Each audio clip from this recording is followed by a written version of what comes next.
Bienvenidos una vez más a este espacio de investigación, de análisis, donde la apuesta es por el pensamiento crítico, y en días recientes se publicó un estudio en Bélgica que confirmó que personas con baja inteligencia emocional son más proclives a ideas de derecha.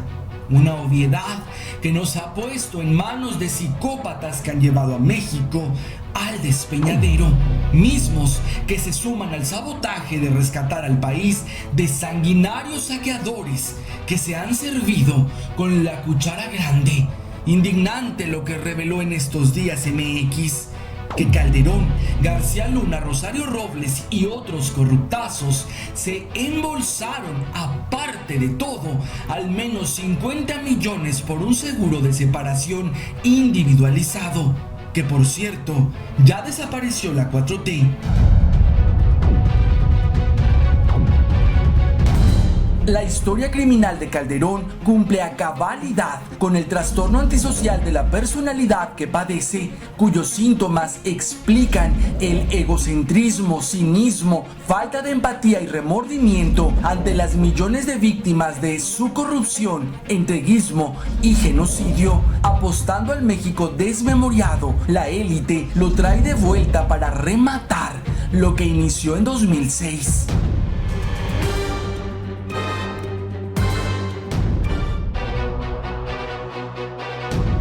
Orquestado por Salinas y consumado con Zedillo, Felipe Calderón fue principal promotor del rescate bancario mediante el FOBAPROA, el mayor fraude a los mexicanos en el siglo XX, que inició con el robo millonario a las arcas del erario para después crear una crisis que sirviera de pretexto para endeudar y rematar una parte del país a Estados Unidos y ensanchar los bolsillos de banqueros prestanombres del PRIAN.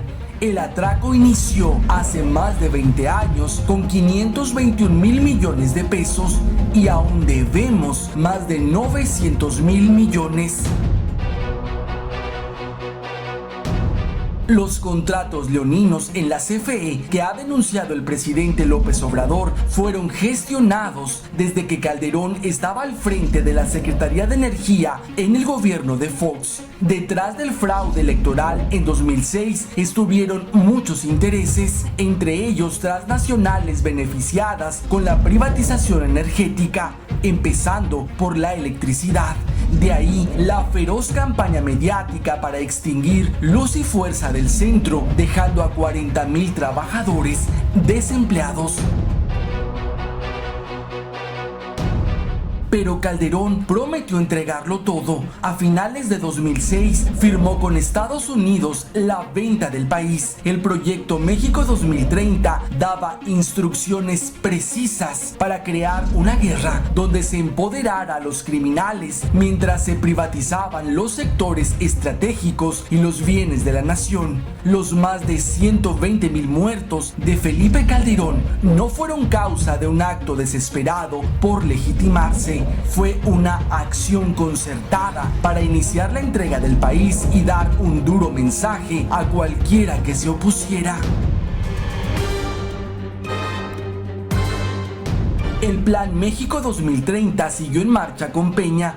AMLO lo frenó por completo. Hoy la élite internacional, la minoría rapaz y el crimen organizado hacen todo lo necesario para que regrese Calderón al poder. Ellos ganarían a costa de la sangre del pueblo, mientras México sería totalmente desmantelado, saqueado y gobernado por mexicoamericanos a merced de Estados Unidos.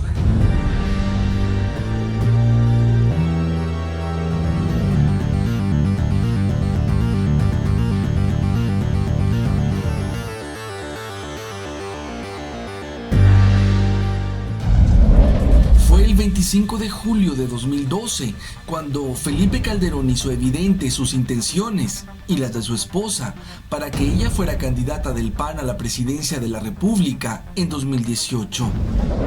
No era solo una excentricidad de fin de sexenio, sino una seria amenaza, narró Anabel Hernández, quien sostuvo también: como ciudadanos, debemos buscar un candidato honesto, generoso, decidido y consciente, sea hombre o mujer. La honestidad no es una cuestión de género. Es una cuestión de educación, convicción y valores. En México tenemos ejemplos brutales de mujeres en el poder corrompidas y corruptoras. La ex líder del magisterio, Elba Ester Gordillo, o Marta Sagún de Fox, la ex primera dama. Ambas son un ejemplo exacerbado de que lo femenino en automático no va acompañado de lo correcto. Ambas también representan lo más podrido del sistema político en México y sin duda, Margarita Zavala integra esa lista. ¿Cómo podría justificar Zavala la falsa guerra contra el narcotráfico de su marido, cuyos resultados finales en datos duros fue más droga, más consumidores y más cárteles en México?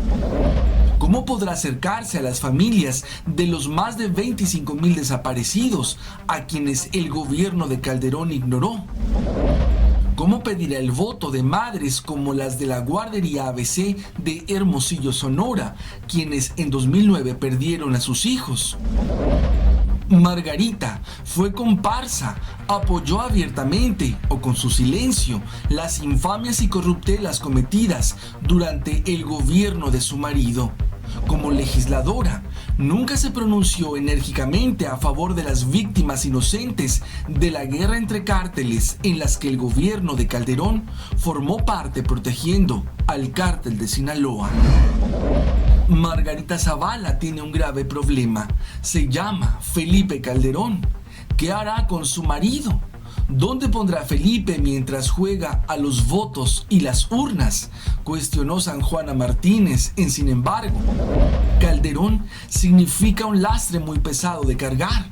Significa 100,000 muertos, 1,5 millones de desplazados, 25,000 desaparecidos, 20,000 huérfanos, 10 millones más de pobres.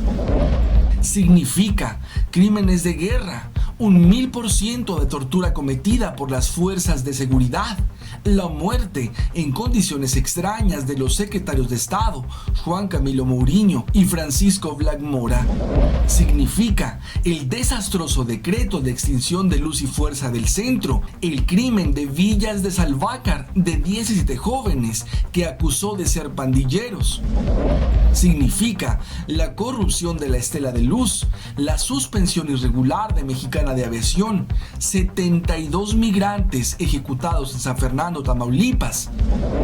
Significa la proliferación de casinos para blanquear dinero negro, 52 muertos del Casino Royal.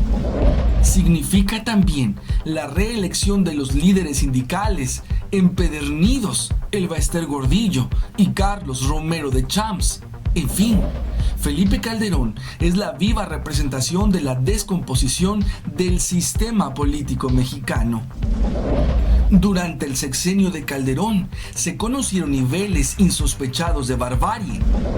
Se registraron más decapitaciones que durante la Revolución Francesa. Los semefos se llenaron de rompecabezas, es decir, de cuerpos mutilados, descuartizados, desollados, pozoleados. No ha habido un presidente en la historia reciente de México tan bélico como el señor Calderón. El único presidente mexicano que ha sido denunciado ante el Tribunal de la Haya, nada menos que por crímenes de guerra y por continuar una guerra delirante que ocasionó 100,000 muertos, miles de desaparecidos y heridos.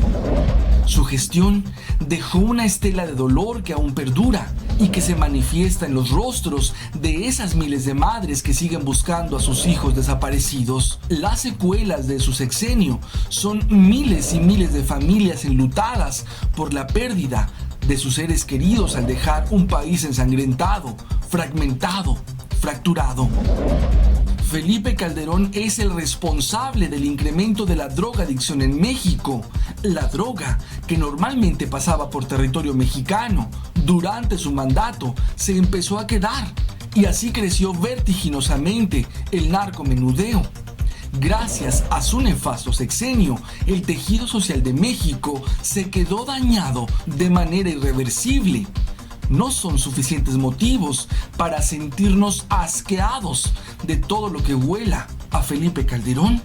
Entonces, ¿cómo es posible que ahora su señora esposa pretenda continuar con su legado. Pero la candidata parece no ser Margarita Zavala, sino su marido, que ya lo fue en 2006 y que parece querer serlo otra vez, escribió Octavio Gómez en Proceso. Y de facto es el coordinador de campaña de su mujer, quien al avalar todas las decisiones de su marido, absolutamente todas, implica que ofrece exactamente lo mismo. Cualquiera que revise los posicionamientos de cada uno se percata fácilmente que la agenda la lleva él, los temas los define él, las decisiones las toma él. Un caso aparte es la tragedia infantil más grande de los últimos años en nuestro país. El 5 de junio del 2009 ocurrió el incendio en la guardería ABC en Hermosillo, Sonora. La guardería no contaba con las instalaciones necesarias para enfrentar este tipo de emergencias y el incendio se propagó rápidamente. El saldo fue de 49 niños muertos y 70 gravemente heridos. La ABC era una guardería subrogada, es decir, el Instituto Mexicano del Seguro Social, dependencia del gobierno federal, cedió su operación a un grupo de personas a nivel privado. Los beneficiarios de esta subrogación fueron personas directamente vinculadas con la cúpula gobernante en México. Uno de ellos era prima de la entonces primera dama de este país, Margarita Zavala, quien era socia fundadora de la guardería ABC. Gómez del Campo cobraba millones de pesos que les entregaba el IMSS por órdenes de Felipe Calderón. Esa guardería era un lugar propicio para una desgracia como la que ocurrió ese 5 de junio. El ex gobernador Wurst y su secretario de Hacienda ordenaron quemar documentos comprometedores del programa Sonora Proyecta y las llamas. Todo indica que intencionalmente alcanzaron al almacén guardería, con la mira también de que fuera un distractor sobre la mala administración de Wurst. Durante lo que restó de la administración usurpada por Calderón, el crimen de Estado permaneció en la impunidad. Felipe Calderón fue inmisericorde, incapaz de tener un buen sentimiento, ni siquiera cuando se reunía con las madres de las víctimas que lloraban suplicando justicia. Ni siquiera así se doblegó el carácter de este tirano, por decirlo menos. Así describió Anabel Hernández al Espurio durante la presentación de su libro México en Llamas. Calderón inició su mandato bajo la sombra de la ilegitimidad y terminó dejando un México incendiado y apocalíptico. Convirtió el territorio nacional en un llano en llamas, donde hay más pobreza, menos calidad educativa, menos empleo y menos vida. Calderón no será recordado como el presidente del empleo como prometió serlo durante su campaña presidencial, tampoco como el presidente de la seguridad y la justicia, mucho menos como el hombre valiente por el que pretende hacerse pasar dentro y fuera de México. Será recordado como el presidente del exterminio, el Atila mexicano, que todo lo que tocó lo corrompió, lo destruyó o lo aniquiló, y quien lo único que fue capaz de dejar a su paso fue tierra quemada, dolor, muerte. Felipe Calderón se fue con el enfermizo sueño de volver al poder a través de su esposa Margarita Zavala, y pareciera que nada podrá detenerlo. Y a pesar de ser un México sin memoria, nunca debiéramos olvidar quién fue al final de cuentas el verdadero peligro para México. Gracias por ver, comentar y compartir este material en todas las redes sociales. Hay una campaña transnacional sobre una supuesta censura mediática del gobierno de la 4T. La neoliberal de Economist dice que AMLO ha callado al periodismo crítico como lo hizo su títere Peña. Esas voces críticas que brincan de un medio a otro y que a pesar de la manipulación, calumnias, poca audiencia y sedición siguen ahí. Y a varios sí nos siguen censurando, pero no es Andrés Manuel. La orden viene desde Israel. Nuestra última editorial la eliminaron de Facebook, una de las tantas redes del sionismo.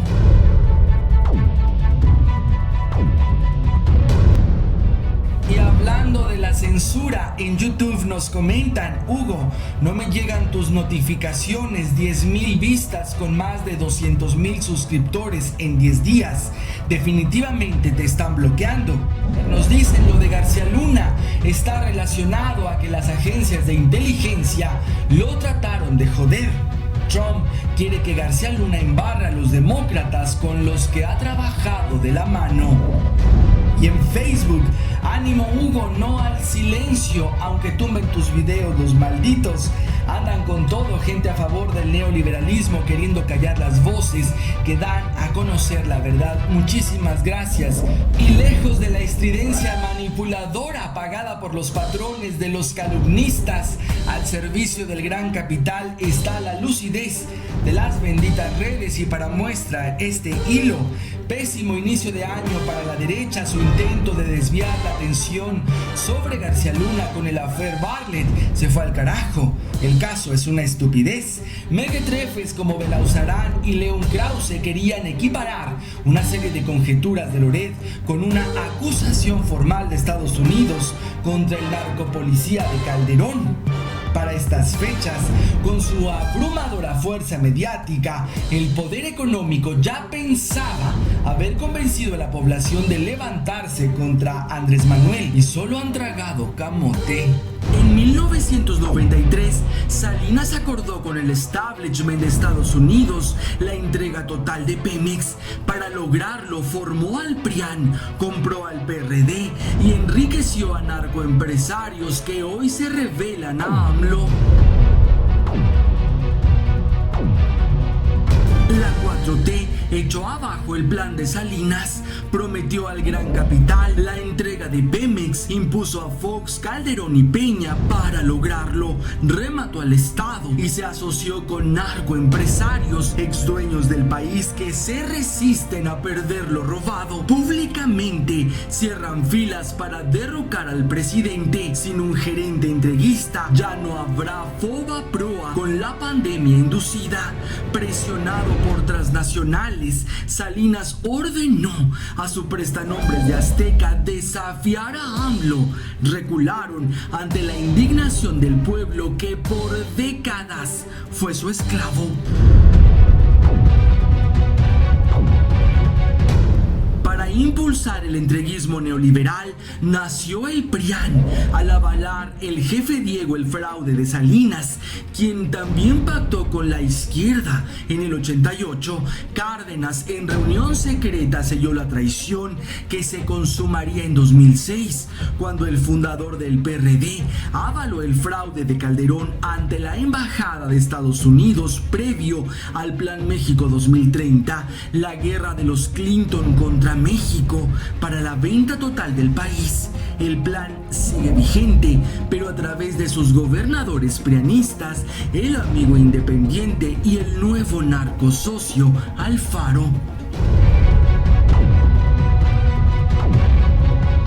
Los medios del establishment aman a los entreguistas. Cuando por órdenes de Salinas, Peña inició el remate de México con sus reformas estructurales, a la prensa internacional le daba igual el exterminio de la guerra orquestada por los Clinton y el despojo que llevó a 60 millones a la pobreza. De la fascinación por el títere pasaron al encolerizado golpismo para derrocar al estadista que se revela a los dictados de sus jefes. Pero cuidado, son capaces de todo. Sicarios como Financial Times han sido cómplices del genocidio saqueador.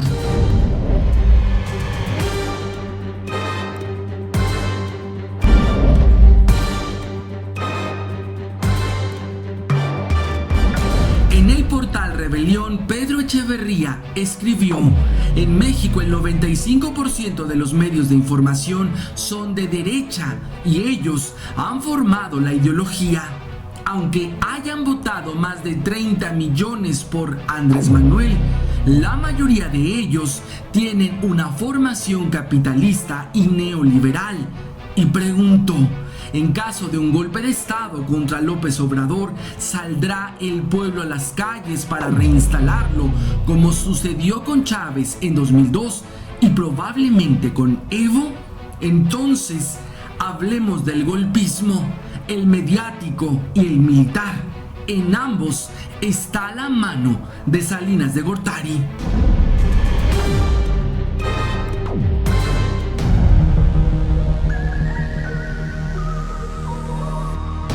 La prensa fifí se distingue por prostituir la información para imponer traidores y entregar el país.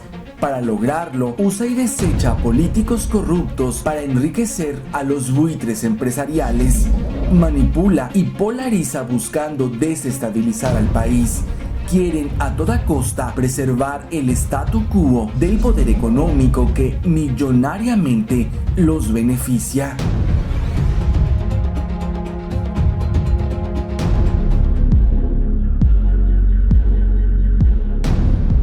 Los medios han sido determinantes en la manipulación de la población al servicio de intereses del más alto poder económico transnacional. Hemos castigado a Televisa por su participación en la prostitución de la democracia, daño severo a la educación y complicidad con traidores a la patria. Pero el prostíbulo de los Azcárraga no es el único enemigo.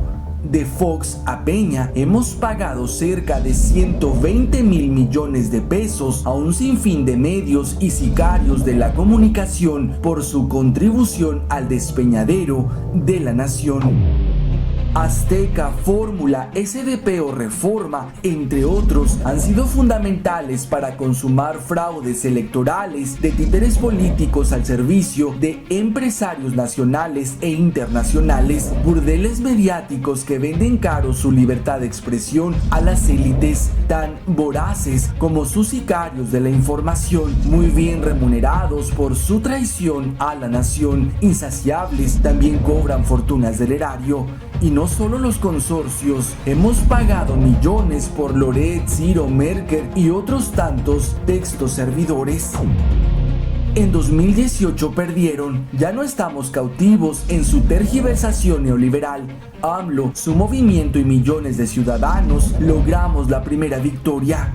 Arrebatarles nuestro país a transnacionales y buitres empresariales es la gran batalla. Sus pérdidas son millonarias y perpetuarán la guerra en las calles con los criminales que ellos empoderaron y en las redes con sus menos quemados sicarios, Broso, Astillero y chayoteros de bajo perfil que defienden a capa y espada a la corrupta prensa fifí.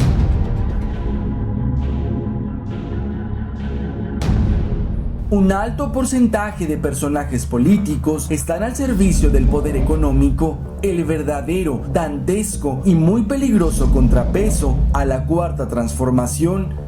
Son ellos, pero sus peones políticos casi siempre son los sacrificados. Pero antes de convertirlos en chivos expiatorios, los medios maquillan sus pecados y son glorificados. Truanes de la peor calaña como Salinas, Cedillo, Fox, Calderón y Peña han robado y comprado la presidencia con la bendición de la Santa Inquisición mediática. Ratas, psicópatas y prianistas, los políticos corruptos se han valido de la victimista prensa fifí para competir por cargos públicos y velar por el bienestar de sus patrocinadores de la oligarquía nacional. Zambrano, Fernández, Hervidge, Slim, Larrea, Azcárraga, Salinas Pliego y un puñado más, gracias a sus títeres, han obtenido jugosas licitaciones, concesiones y millonarias condonaciones. Por imponer a Peña, se ahorraron más de 300.000 millones de pesos en pago de impuestos durante ese comprado sexenio. Los más poderosos medios y sus teleterroristas disfrazados de periodistas fueron millonariamente recompensados al disfrazar de progreso el pueril y cruento entreguismo de los traidores prianistas que, siguiendo puntuales órdenes desde el extranjero, masacraron al pueblo en aras del despojo y saqueo, mientras la prensa fifí callaba, negaba o tergiversaba los hechos. La mayoría de los medios usan y desechan a los políticos en favor del poder económico, enarbolando falazmente la libertad de expresión.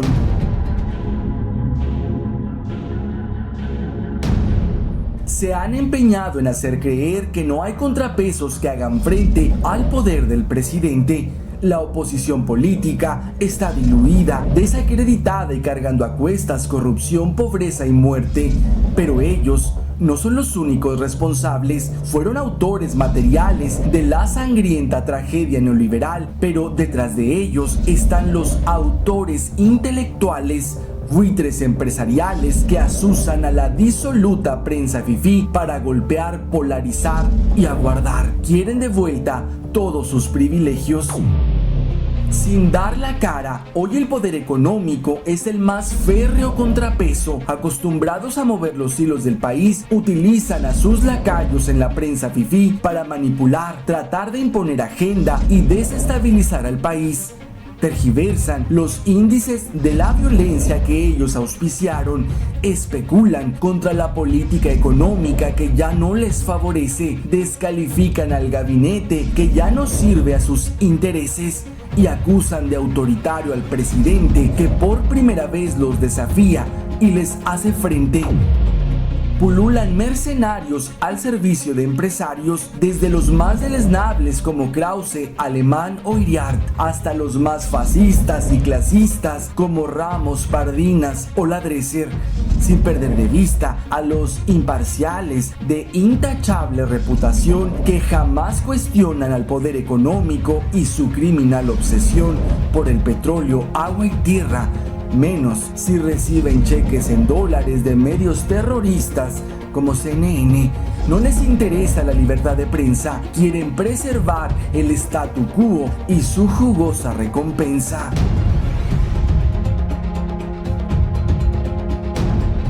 No se trata de defender a capa y espada al presidente, reconocer logros y desaciertos es lo más inteligente, así como tener presente a los adversarios, sus intereses y a quienes los defienden. Esa prensa fifí que intenta convencernos que estaríamos mejor reprimidos, sometidos, explotados y despojados por sus jefes, los buitres empresariales.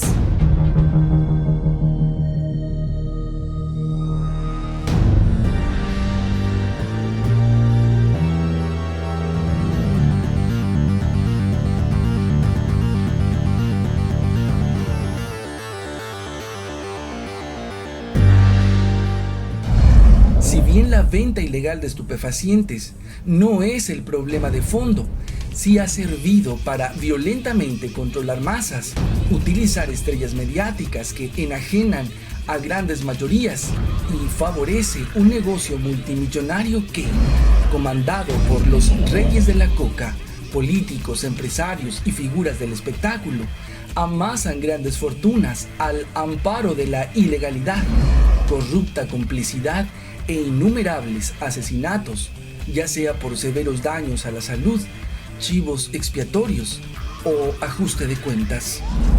Para conocer a los dealers de la droga en los medios masivos de comunicación, basta con remontarnos a los años 70, cuando los nexos de los Azcárraga con el narcotráfico fueron expuestos, pero al interior de los pasillos en Televisa era Humberto Navarro, flamante productor, quien por órdenes de Azcárraga mismo proveía de cocaína a las grandes estrellas del Canal de las Estrellas. Lucía Méndez, amante en turno del Tigre, destrozó su nariz de tanta cocaína que inhaló. José José echó por la borda una brillante carrera como intérprete. Lupita D'Alessio hasta la fecha no puede librarse de las técnicas impuestas por el Canal 2, y muchos otros perdieron la batalla contra las adicciones. El Señor de los Cielos era socio de Azcárraga mismo en aquellos años. Encontraron en Paco Stanley y Jorge Ortiz de Pinedo a sus mejores distribuidores. Mientras que el negocio iba viento en popa, Roberto Gómez Bolaños, Chespirito y otras grandes estrellas representaban a Televisa con capos de talla internacional, como Pablo Escobar en Colombia. Carlos Salinas de Gortari también consentía a Amado Carrillo Fuentes. El trío Azcárraga, Salinas y Fuentes combinaba el placer, negocios millonarios y una invencible red de narcotráfico muy bien disimulada. A principios de los 90, un nuevo dealer se sumaría, Ricardo Salinas Pliego. Con el padrinazgo de Salinas nace la corrupta y mojigata Televisión Azteca. Era necesario entonces abrir una nueva sucursal de cocaína, siendo Paco Stanley el gran menudista, aunque le jugó sucio al Señor de los Cielos. Fue ejecutado y expuesto a nivel nacional. Salinas Pliego ha seguido la escuela de Azcárraga Milmo, droga a sus estrellas para que brillen en pantalla, como lo declaró José Ramón Fernández, mientras la hipocresía de Azteca luchaba por las mañanas para que los mexicanos vivieran sin drogas. Por las tardes, denunciaba a través de Chapoy al novio de la actriz Nora Salinas como el nuevo dealer en Televisa, y ya por la noche inyectaba de energía a sus principales comunicadores. En 1997, el incipiente Emilio Azcárraga Gallán asumió la presidencia de Televisa y también el mando del cartel del Canal de las Estrellas, que 2 generaciones atrás le habían heredado. Continuó con las relaciones comerciales con el Señor de los Cielos. Utilizaba las propiedades del narco, que habían sido confiscadas por el gobierno, como sets de televisión. Memo Ocaña, representante de grandes luminarias y colaborador cercano de Maxine Goodside, era el encargado ahora del tráfico de drogas en Televisa. Las ganancias eran muchas y los adictos estelares del canal también. Alejandra Guzmán, Yuri, Adal Ramones, el Teacher López Dóriga y muchos otros eran clientes muy frecuentes. Con la llegada de Vicente Fox, Televisa y Azteca hicieron también grandes negocios con el Chapo Guzmán. El Bar era el club favorito de Televisa para hacer negocios sucios. Famosos como La Chiva, Arlet Terán, Joan Sebastián y otros tantos se reunían para hacer relaciones públicas y comerciales, hasta que el incidente con el futbolista Salvador Cabañas les echó a perder la fiesta. Pero fue con Felipe Calderón y sus sicarios, Genaro García Luna y Marisela Morales, con quien Azcárraga Gallán hizo trato comercial con los Zetas. Para tal efecto, puso a su directivo de noticias, Amador Narcia, como operador de grandes negocios que serían descubiertos hasta 2012 en Nicaragua. Con Enrique Peña Nieto mejoraron las relaciones comerciales con el Chapo Guzmán, importante aliado que con su dinero mal habido ayudaría a Salinas, Televisa y Grupo Atlacomulco a comprar las elecciones del telecandidato. La venta de plazas de los panistas a los cárteles de la droga no solo originó el asesinato de Mourinho y Black Mora, también Televisa tuvo bajas importantes entre sus narcoestrellas, Valentín Elizalde, Sergio Vega, los hijos de Joan Sebastián y hasta la diva de la banda, Jenny Rivera, salieron mal librados de los nexos de Televisa y el narco. Con la intervención en México de paramilitares entrenados por Estados Unidos y sus aliados, grupos de mercenarios, idea de Salinas y potencializados con Calderón, los Zetas han sido el gran aliado de Televisa en los últimos años. Con el teleperiodista Amador Narcia a la cabeza, el cártel del Canal de las Estrellas logró gran alcance, siendo Centroamérica su principal territorio de venta. En agosto del 2012, al descubrirse la caravana de la coca de Televisa en Nicaragua, surgió la imperante necesidad de fabricar cortinas de humo que lograran minimizar el escándalo. En colusión con los socios, Azcárraga Gallán encontró el montaje perfecto, distractor que habría de borrar de la mente de los mexicanos los negocios chuecos del Canal 2. Jenny Rivera, su principal estrella, fue sacrificada. Los Zetas le cobraron a la grupera que le pusiera el dedo a la Barbie y Televisa sacó provecho no solo para ganar ratings, también para esconder su estiércol. Las redes de narcotráfico de Televisa se han expandido lo suficiente para recuperar con el negociazo de la droga lo que ya no generan en venta de su chatarra audiovisual. Nexos con los templarios se han hecho evidentes con reporteros de antaño, como Eliseo Caballero. Ni qué decir del apoyo en producción al lanzamiento como cantante de Melissa Blancarte. Es tal la colusión de Televisa con las más grandes redes de narcotráfico que hasta se le asocia al exterminio de estudiantes en Ayotzinapa. El hermano de Johann Sebastian ha sido señalado como el responsable que llevó a cabo la desaparición de los 43, evento que sería imposible creer que no fuera del conocimiento de los capos de capos del Canal de las Estrellas. Se han movido las piezas del rompecabezas. El Chapo se ha convertido en un estorbo para Estados Unidos y los cárteles mexicanos. Los de Televisa también lo quieren fuera del negocio. Gracias por ver, comentar y compartir. Para entender el momento que vivimos es necesario expandir la mirada crítica. La geopolítica es clave para comprender nuestro pasado, presente y futuro.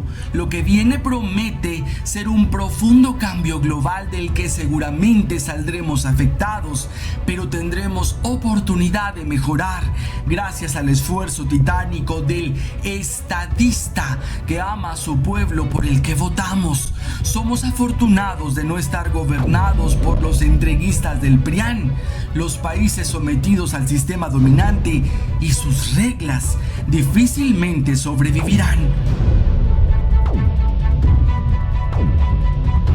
En YouTube nos comentan: preferible que México se destruya en una guerra que dejársela a todos esos perros apátridas. Estoy listo para pelear por la patria, no importa si muero, pero esos putos no volverán a mandar. En Twitter: qué pena que López Obrador, teniendo la oportunidad de haber dado el cambio, no hizo nada. Incluso, según comentan los trabajadores de la salud, su situación empeoró.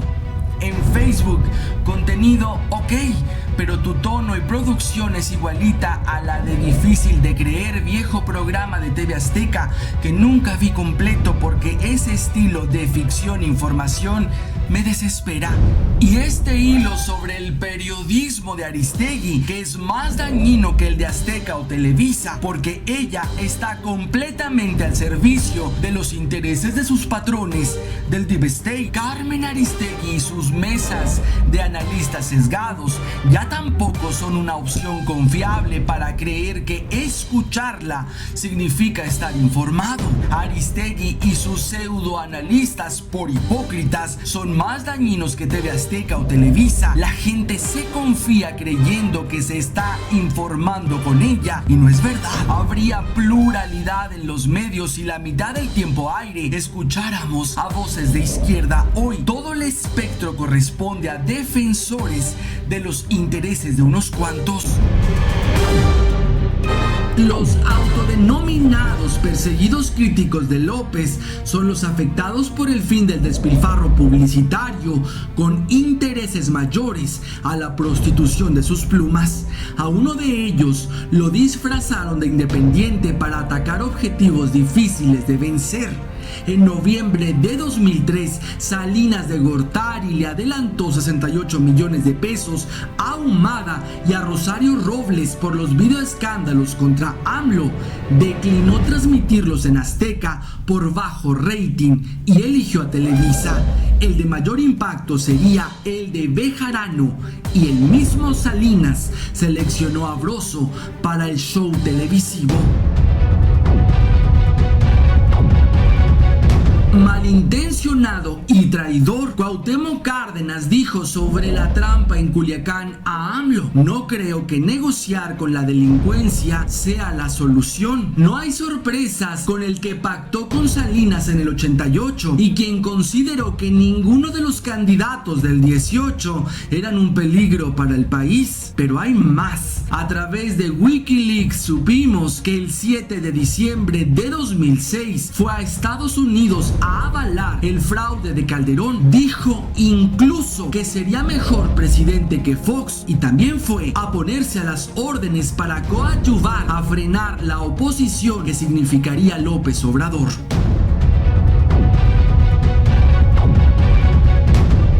López Obrador nunca será el líder de la izquierda latinoamericana porque solo le importa México, aseguró el sicario de Obama, Dan Restrepo, encargado de someter a Latinoamérica a los designios de Washington.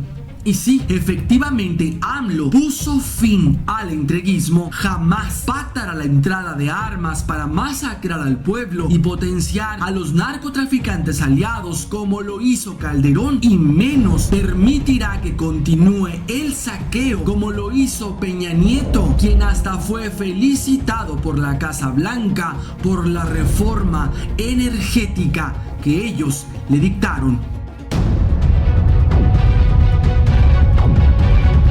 Sin contar su pacto con Salinas y estrategia para consumar el mayor fraude a México con el Fobaproa, Fernández de Ceballos, siendo legislador, litigó contra el Estado y ganó. Hacienda pagó 1.600 millones de pesos a su cliente Jugos del Valle, de los cuales embolsó 600 millones por mencionar uno de varios casos. En el 96, La Jornada reveló los cheques por 3 millones de pesos que pagó el Señor de los Cielos por sus servicios, y para colmo, un alcalde panista de Querétaro le acaba de perdonar 972 millones de pesos. Solo pagará 12 millones por el adeudo del predial.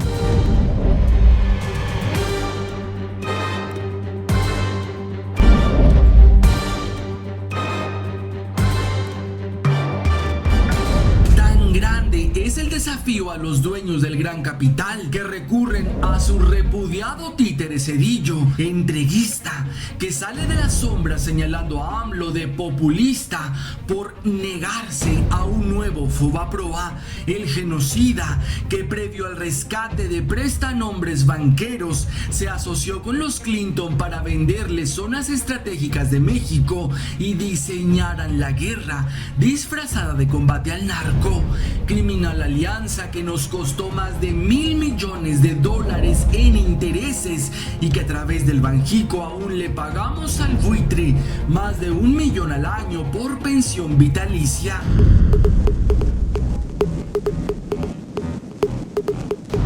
En lo que va del austero gobierno de Andrés Manuel López Obrador, el Banco de México ha erogado 89 millones de pesos en 97 pensiones de altos exfuncionarios. Entre los privilegiados destacan el expresidente Ernesto Zedillo, Agustín Carstens, Gil Díaz, Mancera Aguayo, Guillermo Ortiz, Buira Seira, Marcos Yacamán, Sidawi Div y del Cueto Legaspi.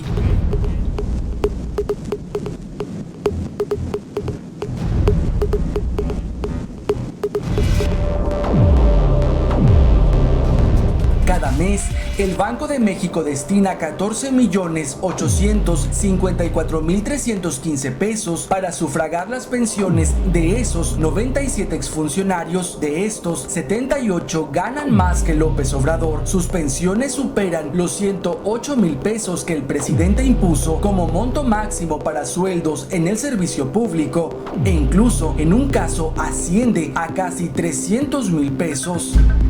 Quizás por eso Ernesto Zedillo no renunció a esa remuneración, y es que a diferencia de los otros expresidentes de México, él mantiene su paga vitalicia con cargo al presupuesto del Banjico por 107,122 pesos al mes. El político expriista fue miembro de la Junta de Gobierno del Banco de 1987 a 1990 y presidente del país de 1994 a 2000. En la lista de los privilegiados figura el actual gerente general del Banco de Pagos Internacionales, Agustín Carstens, el exsecretario de Hacienda, José Francisco Gil Díaz, y los exgobernadores y exsubgobernadores Miguel Mancera Aguayo, Guillermo Ortiz Martínez, Ariel Buira Seira, Jesús Marcos Yacamán, José Julián Sidawi Div y Roberto del Cueto Legaspi, entre otros. Todos ellos embolsan entre 100,000 y poco menos de 300,000 pesos mensuales del erario. La pensión más alta, por 297,433 pesos, la cobra Mancera Aguayo, quien fuera gobernador de la institución de 1994 a 1997. La política de austeridad de López Obrador está muy lejos de evitar esas canonjías porque se trata de derechos adquiridos. Otros favorecidos son Enrique Trueba Méndez de Vigo, exdirector de trámite operativo de 1983 a 1993, que recibe 266,521 pesos mensuales, y Francisco Gerardo Rueda Rábago, director de Contraloría de 1988 a 1996, quien percibe 250,201 pesos cada mes. De acuerdo con información del propio banco, por esas 97 onerosas pensiones se gastaron 44,562,000 pesos tan solo en el primer trimestre de 2019. El monto representó el 20.6% del gasto total por concepto de pensiones y jubilaciones, que en ese mismo periodo sumó 216 millones de pesos destinados a la cobertura de 3,431 beneficiarios. Gracias a la autonomía del banco, decenas de ex servidores públicos del Banjico seguirán viviendo del erario, como Fernando Lisiaga Rodríguez, quien fuera director de administración de 1982 a 1996 y que actualmente sigue cobrando una jubilación mensual de 251,188 pesos, o Guillermo Ortiz Martínez, gobernador de 1998 a 2009, a quien se le pagan 237,971 pesos mensuales. Así, tan solo en 2018, cada uno de esos 97 exfuncionarios recibió entre 2,717,000 y 3,400,000 pesos sufragados con los recursos del pueblo. Uno de esos 97 es el anterior gobernador del banco, 2010 a 2017, Agustín Carstens, quien se embolsó 1,415,000 pesos el año pasado a razón de 117,927 pesos mensuales. Pero los exfuncionarios no son los únicos que reciben pensiones millonarias. También hay beneficiarios por viudez u orfandad cuyas percepciones oscilan entre 120,000 y casi 200,000 pesos. En esa condición se encuentran Verónica Ruiz Torres con 193,156 pesos mensuales, María de la Luz Mujica y Acereto 147,000, Paz María José de la Mora García Sáenz 135,000 y María Benita Gil Solís 119,000 pesos. En el Banco de México los privilegios no cesarán y la élite seguirá viviendo del erario. En el Banco Central reina la opacidad. Banjico negó hacer declaraciones a contralínea sobre estos gastos y sobre la controversia constitucional sobre la Ley Federal de Remuneraciones, que interpusieron ante la Suprema Corte para que no les fueran recortados sus sueldos y puedan seguir ganando más que el presidente de México.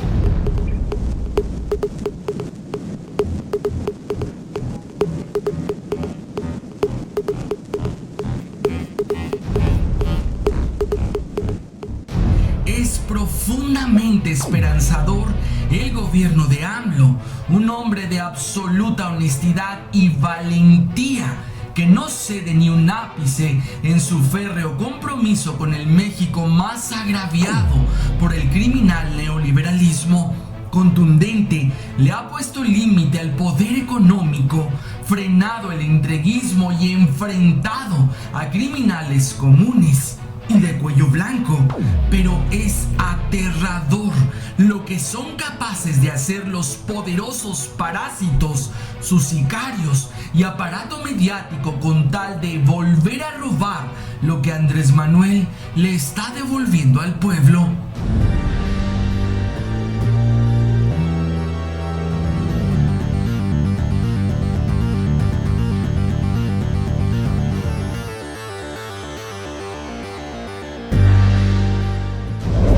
Manlio Fabio Beltrones fue entrenado por lo más podrido del PRI para ser un corrupto, ratero y asesino de gran envergadura. Beltrones empezó como asistente del secretario de Gobernación Jesús Reyes Heroles en 1976. En 1982 fue diputado federal en Sonora. En el 88 fue electo senador por su estado. Beltrones es experto en trampas, como las que hizo en 1991 en Guaymas y Puerto Peñasco para apoderarse de la gobernatura de Sonora. Su maestro fue el multiasesino Fernando Gutiérrez Barrios. Fue su secretario particular y ayudante personal en la Dirección Federal de Seguridad.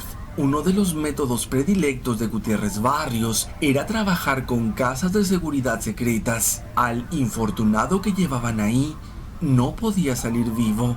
Manlio Fabio fue cómplice de Gutiérrez Barrios en la cacería de supuestos guerrilleros rojos que eran obligados a robar bancos y secuestrar gente para financiar sus operaciones. Además, la gente de Gutiérrez Barrios atrapaban a los delincuentes solo para quitarles sus botines y luego asesinarlos. Cuando gobernador, Beltrones hizo que le dejaran solo al supuesto asesino de Colosio, Mario Aburto, inmediatamente después del asesinato, lo que lo conecta e incrimina directamente en la conspiración.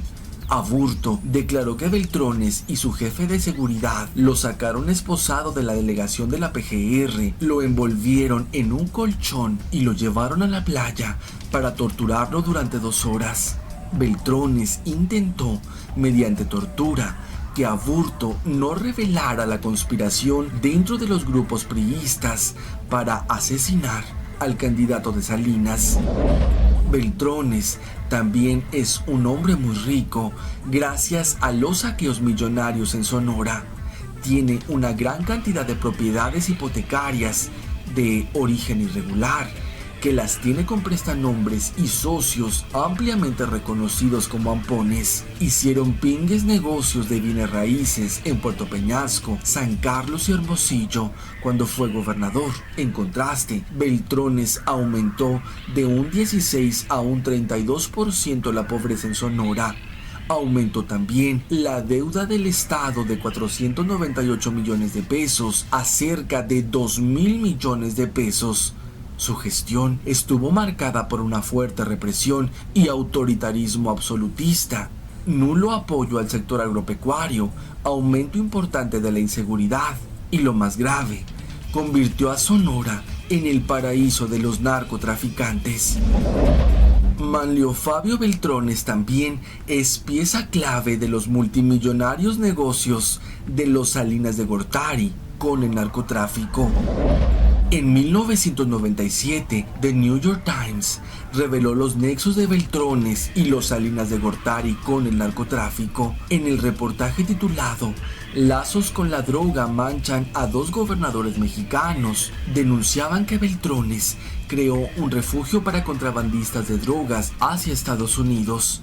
El diario estadounidense presentó un estudio realizado en 1994 en El Paso, Texas, exponiendo una detallada descripción de cómo el narcotraficante Amado Carrillo Fuentes, el Señor de los Cielos, corrompía a oficiales de la policía y líderes políticos como Beltrones, con el objeto de asegurar que sus cargamentos de drogas pudieran cruzar sin problemas a Estados Unidos.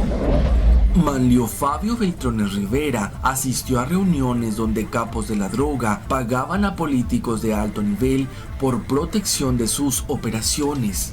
De acuerdo a los informantes, Raúl Salinas de Gortari, el hermano del expresidente de México, comandaba las reuniones y recibía maletines llenos de dinero en efectivo y era responsable de distribuir el dinero entre los asistentes. Agentes de inteligencia aseguraron que narcotraficantes mexicanos tenían ganancias de unos 10.000 millones de dólares y que gastaban hasta el 60% de ese dinero en pago a funcionarios de todos los niveles.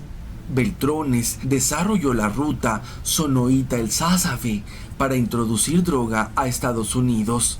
Las avionetas tiraban la droga en el mar, gente especializada la recogía y la ponía en trailers que iban directo a Arizona. Toda la policía del estado de Sonora cooperaba y también la aduana estadounidense. Incluso trascendió que Beltrones hospedó en Ciudad Obregón al Güero Palma cuando era buscado por la PGR. La Dirección Antinarcóticos de la Policía Suiza publicó un documento donde informaba de las operaciones de Raúl Salinas, relacionándolo con grupos de poder político en transacciones evidentemente contaminadas por el narco. Documento que daba constancia que fue el propio Beltrones quien facilitó pasaportes falsos al hermano incómodo de Salinas. Así también lo implicaba en transacciones millonarias a cuentas bancarias en Suiza. Beltrones, un chapulín por excelencia. Su mala vida fortuna no solo viene del narcotráfico, ha estafado a los mexicanos por años. Cuando fue presidente de la Cámara de Diputados, Beltrones impuso un multimillonario contrato con la empresa Aregional, de la que es socio. Durante su gestión como gobernador, la Secretaría de Gobernación dio 198 permisos para la casa de apuestas Divertimex, ubicada en Sonora, y propiedad de Beltrones, cuyo responsable es Faustino Islas Ponce, uno de sus tantos prestanombres. En 2014 se reveló que Manlio Fabio Beltrones, siendo coordinador parlamentario del Partido Revolucionario Institucional en la Cámara de Diputados, exigía comisiones a cambio de la gestión de fondos del Estado e incluso presionaba a alcaldes priistas para involucrarse en la dinámica. En 2012, el entonces alcalde de Celaya, Ismael Pérez Ordaz, denunció que Beltrones le ofreció 160 millones de pesos para pavimentación del municipio, pero a cambio le pidió una comisión y que asignaran las obras a la empresa Concrete Solutions, propiedad de Luis Fernando Heras y de Manlio Fabio. Atrás quedaron los escándalos de enriquecimiento ilícito, hipócrita y descarado, dijo la asesina y títere de Beltrones, Claudia Pavlovich Arellano, al asumir la gobernatura de Sonora en 2015. Pero en el organigrama de Pavlovich está Raúl Navarro Gallegos, quien ha sido durante casi 30 años el encargado de las finanzas de Manlio Fabio Beltrones. Fue quien administró los dineros durante la gestión del sonorense. En el actual gabinete, el contador público Navarro Gallegos es de nuevo el facultado para manejar las finanzas estatales. Gracias por ver, comentar y compartir. Inquieta la tibieza con la que AMLO encara a golpistas que cínicamente conspiran para frenar su proyecto. Es probable que el presidente tenga otros datos que no puede revelar por seguridad nacional, aunque si hilamos sus dichos ha sido diáfano. En México había un plan para saquear recursos por órdenes desde el extranjero, exterminio en colusión con agencias gringas para lograrlo, y hoy ese modelo está colapsando en el mundo. Es posible que esté en el grupo de los nacionalistas que van ganando la batalla a los globalistas.